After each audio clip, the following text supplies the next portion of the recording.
Hi everybody, this is Linda with Scrap Stars Paper Crafting, and today I am going to show you a couple tricks on using 6x6 papers because we got some really cute 6x6 papers. We got the mushroom paper, and then I just got this really pretty fruit paper from Stampin' Up! That's free if you with a purchase of $60.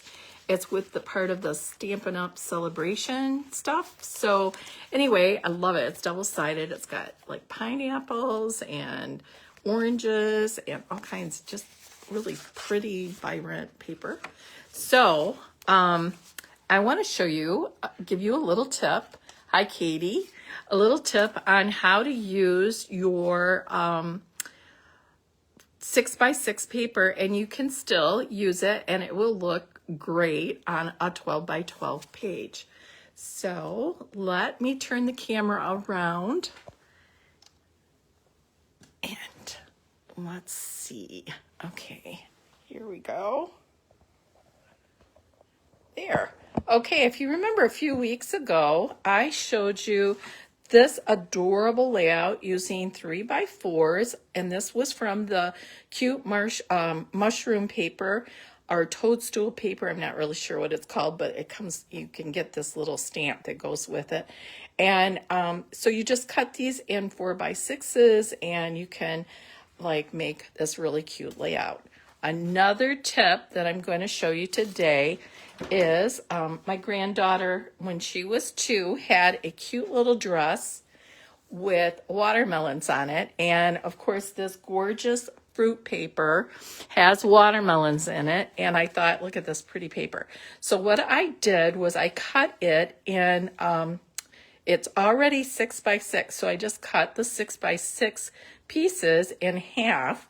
And so what I'm going to do is I'm going to go ahead and layer these like this in a pattern that I think is pretty. I think I'm going to put the watermelon here. Sure hope I can find some pictures with her in that cute little watermelon dress. So this is a super easy thing that you can do.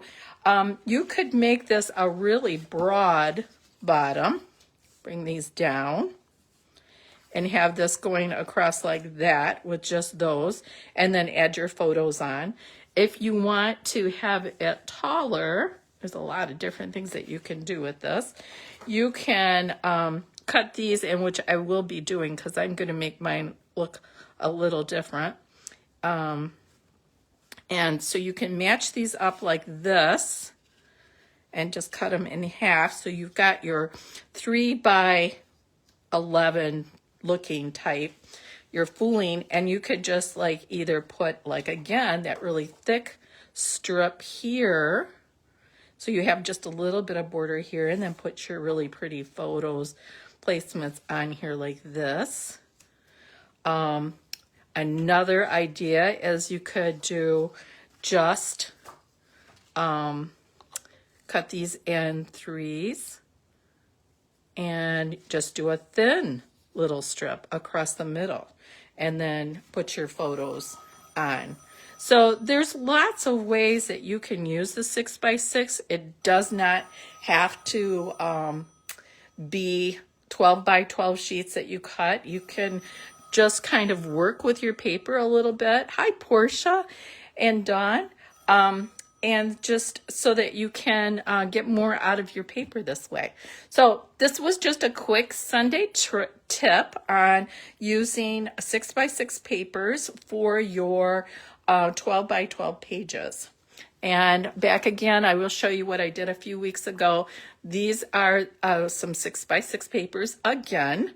And I just cut these in 4x3s and then layered them across, and that is another video that you can watch.